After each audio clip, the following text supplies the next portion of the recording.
Olá, minha gente! Eu desejo arte e vitória para todos vocês. Meu nome é João Ricaldos, sou professor de História da Arte e sou responsável pelo projeto Humanarte, que há 13 anos realiza pesquisas em arte e cursos de formação para professores. Você está acompanhando aqui a série História da Arte em 20 lições, agora com a lição número 16, Arte Moderna, primeira parte, o pós-impressionismo.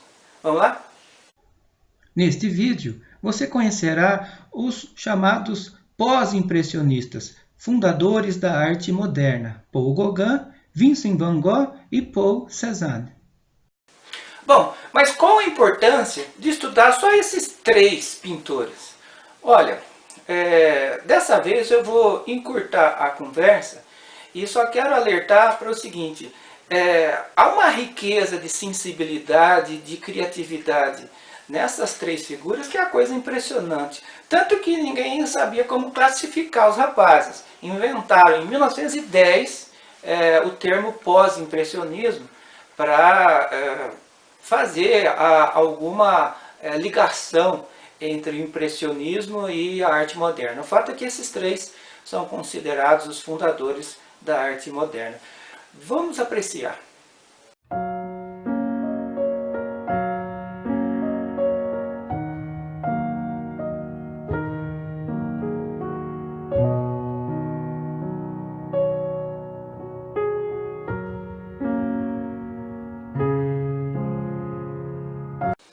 Para alguns historiadores da arte, o impressionismo já marcaria o começo da arte moderna, porque rompe com o ambiente das academias, o ambiente onde se produzia a arte sobre regras rígidas, como o desenho prévio, a volumetria, a tridimensionalidade. Ocorre que o impressionismo, do ponto de vista estético, ainda está muito vinculado à realidade visual. Veja, naquela ideia de retratar o efeito fugidio, movediço da luz sobre os objetos, há um apego muito grande sobre o campo visual, né?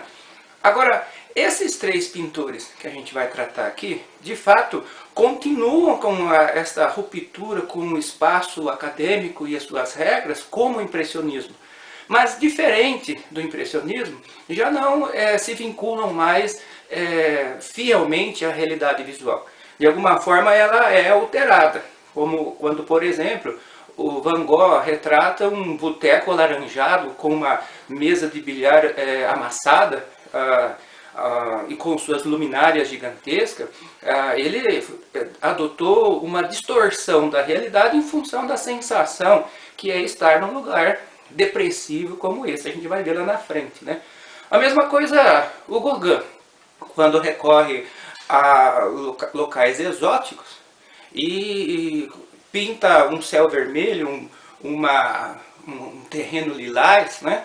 A partir da realidade ele distorce as cores e as formas para criar um novo arranjo harmônico. E também o Cézanne, na sua maneira, ele parte da realidade, mas vai buscar a estrutura subjacente às aparências. São três formas diferentes de romper com a arte figurativa, tal qual a tradição, até mesmo no impressionismo, vinha fazendo.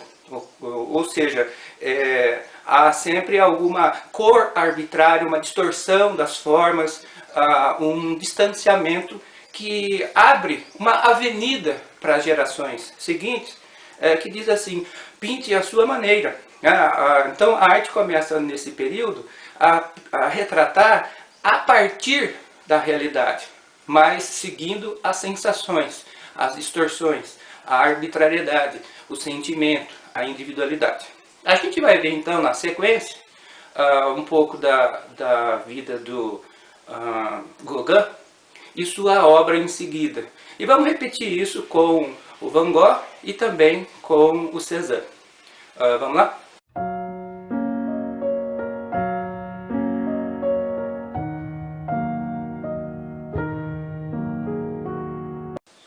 Paul Gauguin nasceu em 1848 em Paris, no ano fatídico das barricadas da Primavera dos povos. A sua família, engajada nessas lutas, acaba fugindo para a casa dos parentes no Peru. Então o menino Gauguin, ele vive 5 anos, os 5 primeiros anos da sua vida, lá no sol da América do Sul.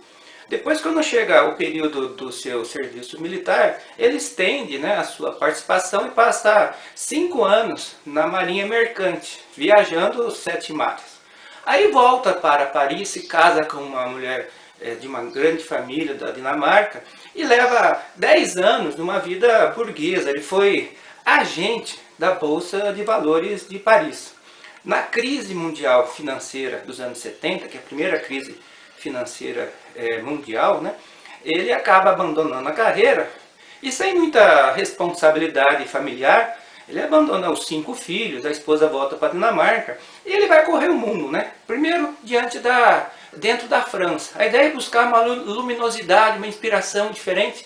Ele vai para um local no norte da França, que é a Bretanha, ainda não contaminada com a vida industrial de Paris.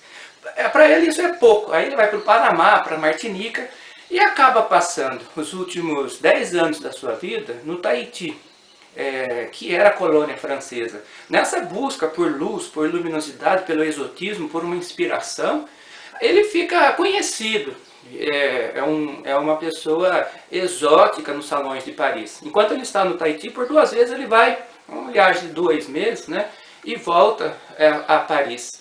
Mas as suas distorções nas cores pegou muito mal na época, né? Chegou a vender alguma coisa, mas os seus quadros acabavam até sendo roubados pelos seus intermediários. Enfim, é ali no Tahiti que ele produz uma arte em que há uma reestruturação da realidade visual de uma forma impressionante, de uma forma cativante, como a gente vai ver.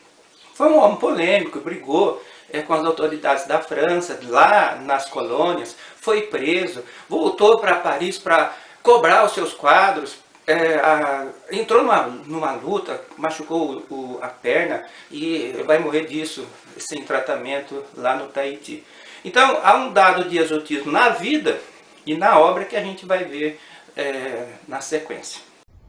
A luta de Jacó com o anjo, tela também chamada Visão depois do Sermão, foi feita por Gauguin na sua estadia na Bretanha, norte da França, para onde ele foi em busca de uma nova luminosidade e simplicidade dos costumes. Ele fez uma composição aqui em diagonal. À esquerda, as camponesas, não são freiras, com suas coifas típicas, estão em oração e meditação sobre a cena bíblica que aparece à direita na composição, baseada no Gênesis capítulo 32.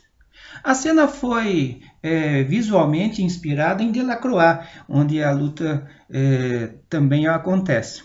Com a grande diferença que aqui é uma simplificação na forma e nas cores puras. Jacó aparece de verde e o anjo de azul num fundo vermelho, em que o real está à esquerda e o imaginário está à direita. Veja que essa composição busca uma reflexão sobre a luta da pessoa em oração em busca da elevação, em busca da salvação. Não é uma luta contra o anjo. Ia Orana Maria, apareceu ali embaixo, é o título na língua maori para Eu Te Saúdo Maria, que Paul Gauguin fez no Tahiti, misturando a fé católica com tradições da Polinésia. Por exemplo, esse jeito de carregar o menino no ombro é típico das camponesas da Polinésia, mas acrescenta-se aí a auréola do filho e da mãe, que na verdade são aí uma versão tahitiana, indígena, né, da Virgem Maria. O anjo de asas amarelas aparece atrás desse arbusto florido, indicando à população 2 mulheres com sua vestimenta típica e seios à mostra a presença da Virgem Maria. E elas respondem com uma saudação budista. A construção em profundidade da composição é feita por alteração das cores, né? Mais de um marrom para um violeta, onde estão os pezinhos das moçoilas. Aí atrás delas vem mais alguns arbustos mais floridos, uma pradaria e depois uma montanha, dando essa composição belíssima com a Maria de corpo inteiro, numa vestimenta florida em primeiro plano. Na tela A Mulher do Rei, Gauguin, ainda no Tahiti, volta a fazer uma mistura de tradições, retomando aqui a longa tradição da arte ocidental da Vênus renascentista, recostada, preguiçosa, lânguida, oferecida ao olhar e ao voyeurismo do observador. Atrás dela um cachorro que está de olho numa pequena pomba, e atrás aparece aí dois velhos bisbilhotando, que também repercute aí a cena bíblica de Susana e os Velhos, capítulo 13 do livro de Daniel. A composição é muito engenhosa, de várias camadas. Por exemplo, atrás dessa árvore florida aparecem várias faixas, o mar, o alto mar, o céu. E a expressão desta Vênus tahitiana é de sensualidade, de uma beleza profunda, não é verdade? Veja que a composição mistura cores fortes, baseada nessa visão exótica da mulher e da natureza. A sensualidade das mulheres do Tahiti, em suas vestimentas típicas, seios à mostra, era um elemento recorrente na pintura do Gauguin, e que ele procurou transmitir com essa intensa vibração colorista. Há uma reverberação do prato de frutas com os seios da moçoila, e o fundo agora, nesse final, já alcança uma dimensão abstrata. O Van Gogh é uma das figuras mais conhecidas e populares, né, hoje em dia na história da arte. Todo mundo sabe que o cara vendeu só um quadro na sua vida e passou por 3 internações psiquiátricas, né? O Van Gogh viveu apenas 37 anos. Até os 27 anos, ele acompanhava o pai na pregação da palavra. O pai era um pastor rígido, calvinista, e ele também obsessivo em levar a palavra de Deus, e foi morar com as pessoas pobres. As autoridades religiosas até acharam que um absurdo, né? Ele tem um dado religioso até o final da vida, né? A sua missão passará a ser a pintura. Ele tem uma vida muito atribulada com a família, rompe, volta, é o primogênito de seis filhos, né? E acaba vivendo uma relação interessante, paternalista, com o seu irmão mais novo, Theo Van Gogh, que é um negociante de arte. Ele negociava Monet, por exemplo, e acaba sustentando, dando uma mesada para o seu irmão, que resolve viver no sul da França, no lugar próximo a Marselha, chamado Arles, em que ele vai fazer os seus experimentos, né? A gente sabe muito sobre a intenção da arte dele pelas cartinhas que ele mandava ao irmão. E aí ele diz: olha, eu quero registrar as minhas sensações, ou seja, a realidade interna dele intervém, distorce a externa para ser fiel aos sentimentos e não à parte visual. A gente vai ver que isso tem um efeito assim interessante. Até que ponto a arte do Van Gogh é uma arte de quem está vivendo crises depressivas? Você consegue enxergar, porque existe uma literatura extensa, né, sobre o Van Gogh. Existem muitas teses, mas o que eu queria propor para vocês aqui é que a gente vá à obra, enxergue na obra. E muitas vezes você vai perceber que aquilo não é uma obra de louco, né? Existe uma sensibilidade, um encantamento, uma sutileza nos intervalos das suas internações. Existe sim alguns dados aqui e ali, né, dessa inquietação. Mas o resultado nos dois casos, na sua leveza, na sua intervenção psicológica, o produto final é de uma beleza, de um arranjo muito interessante. Mas nós vamos ver isso em seguida. Vamos lá? O próprio Vincent van Gogh afirma sobre a sua tela, O Café Noturno, numa carta a seu irmão Theo Van Gogh que a sua intenção era retratar com vermelho e verde terríveis paixões humanas. Um lugar onde as pessoas podem se arruinar, ficar louca ou até cometer um crime. Daí a necessidade de distorcer as formas da mesa de bilhar, das luminárias e as cores para ser fiel à realidade não visual, mas à realidade interna, emocional. Esta tela, pertencente à Galeria Nacional de Londres, faz parte da série de 7 girassóis que Van Gogh fez entre agosto de 1888 e janeiro de 1889, apresentando uma incrível capacidade de combinação sutil, delicada e atraente de cores, todas em tons do amarelo, que você percebe aqui e ali, com a marca em azul que separa a parede do plano horizontal e que também é utilizado na assinatura do Van Gogh. Perceba também que a pincelada é mais solta no caule e nas folhas e mais empastada nas pétalas. E essa cabeça de sementes é feita com pequenas impressões do pincel que é apertado sobre a tela e dá todo esse efeito. O interessante é observar essa leveza, essa graciosidade da combinação de cores, que ele fez para esperar o seu amigo Gauguin em Arles. No final desse encontro haverá aquela famosa briga em que ele tem o primeiro surto, arranca a orelha e faz essa versão de Amsterdã em janeiro. E a questão que fica é se há alguma expressão do seu surto nessas duas obras. O que você acha?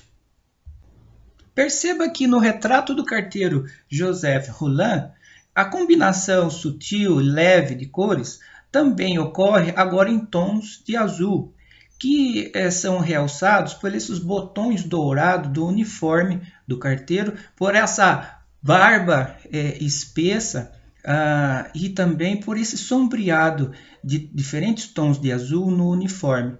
De tanto mandar carta para seu amigo, para seu irmão Theo Van Gogh, ele fez amizade com o carteiro, com a família do carteiro e fez esse retrato muito bonito.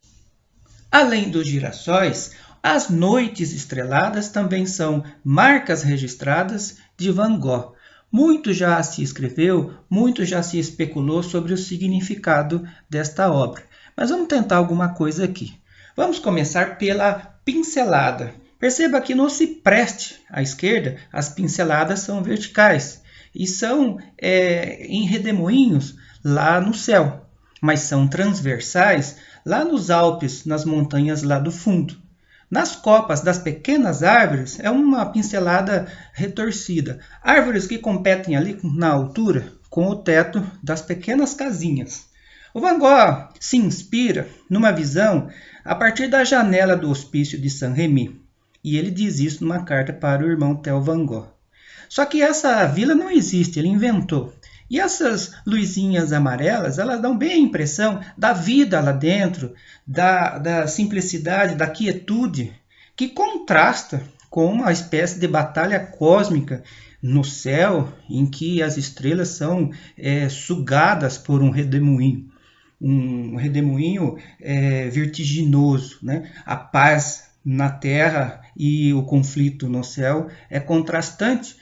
E também há um contraste aqui entre o cipreste à esquerda, símbolo, é uma árvore de cemitério, símbolo da morte, e a igreja à direita, como se fosse dois titãs se mirando, medindo suas forças na batalha final, enquanto a população, o ser humano, dorme calma e tranquilamente.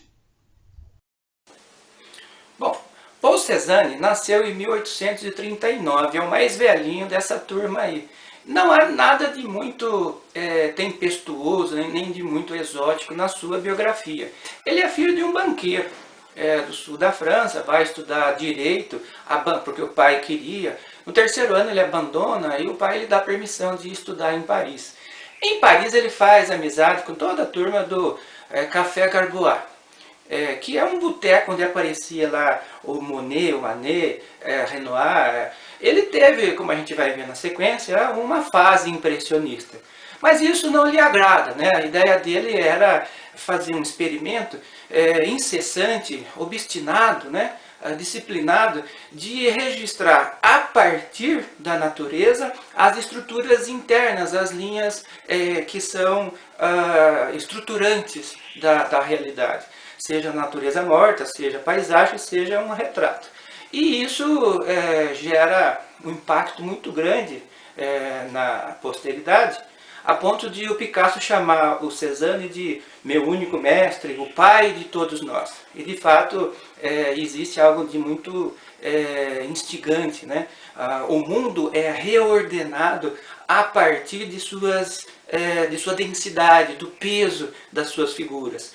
Sem a tridimensionalidade, sem a cor local, sem a modulação tradicional, né? E isso de fato terá uma importância muito grande, como a gente vai ver nas aulas seguintes. Enfim, a gente vai ter uma situação assim, olha, das distorções do Van Gogh, surgirá principalmente, mas não somente, o expressionismo de um Edvard Munch, o Grito, por exemplo. Dessa geometrização, dessa busca de estruturas lineares por trás das aparências do Cézanne, surgirá mais tarde o cubismo, né? E dessas cores aberrantes, né, dessas cores fortes, vivas do Gauguin, surgirá principalmente, mas não somente, o fauvismo de Matisse. Então esses são troncos dos quais sairão ramificações da arte moderna, inclusive o futurismo, o dadaísmo, o surrealismo, que a gente vai ver na aula seguinte, na aula 17, a segunda parte da arte moderna. Mas primeiro vamos à obra de Cézanne. Vamos lá? Na tela A Casa do Enforcado, do período impressionista de Cézanne, percebe-se já se insinuando a sua busca por estruturas. Ela foi realizada em 1873, um ano antes da primeira grande exposição dos impressionistas, da qual o Cézanne fez parte. E do impressionismo você percebe aqui essa paisagem luminosa em tons claros, essa pincelada pequena e contígua, mas as estruturas à esquerda e à direita e o casario geometrizado, além das árvores de troncos nus, já revelam uma busca das estruturas por trás das aparências. Na tela Rochas em L'Estaque, Cézanne acentua ainda mais a busca das estruturas por trás das aparências. Trata-se de uma localidade pertencente à sua família, no sul da França, bem próximo a Marselha, que aparece ao fundo, diminuto, nesta praia que ainda é retratada próximo ao figurativo.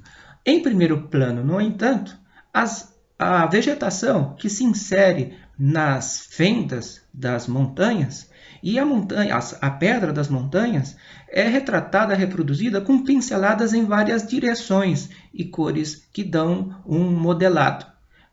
O sentido, portanto, é acentuar a estrutura geométrica que a paisagem revela.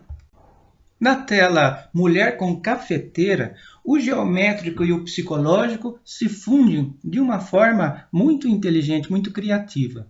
Veja que a cafeteira à nossa direita é alongada, se transforma num cilindro cuja verticalidade é acentuada pela colher ereta dentro da caneca e pelo vinco que atravessa todo o vestido do modelo e continua pelo seu nariz e pelo seu penteado. No entanto, veja que trata-se de uma serviçal, de uma propriedade rural da família, e esse tom azulado, essa sua postura, lhe dá uma certa visão generosa, carinhosa, né? Até de uma certa inocência, de uma certa simpatia. É muito interessante, né, essa combinação. Já na tela Os Jogadores de Cartas, há uma representação do silêncio, da amizade, dessas duas figuras concentradas no ato do lazer compartilhado, ali na sua intimidade. Ainda assim, a cena é construída de uma forma simétrica, dado por essa garrafa que separa o jogador da esquerda com um chapeuzinho mais sério do jogador da direita com um chapeuzinho assim mais confortável, mais macio. As linhas retas dos braços também acentuam o olhar, dirigem o olhar para o centro e para as cartas. A natureza morta era sem dúvida o grande desafio compositivo de Cézanne em sua busca pelas estruturas, pela geometria, pela harmonia que está por trás das aparências. Veja que, certa feita, ele afirmou que iria assombrar Paris com apenas uma maçã. E perceba que, de fato, as frutas, as laranjas, as maçãs, elas não têm valor simbólico, metafórico, alegórico, não é o pecado, elas são esferas que revelam o seu peso, a sua estrutura, a sua densidade e que se harmonizam em cores com o branco da toalha, o branco da compoteira, o branco da jarra d'água, que também tem um esmaltado ali na jarra em tons, em motivos florais, como a cortina ao fundo. A ideia toda é criar uma grande harmonia de cores e de formas puramente estético, pelo prazer da visão, do olhar. Gente, a aula acabou. Agora aqui nesse minuto final, que é o nosso papo no boteco, nosso boteco, né? Onde você fica mais à vontade, eu queria só fazer um último comentário. Olha, já se passaram aí 16 lições, né?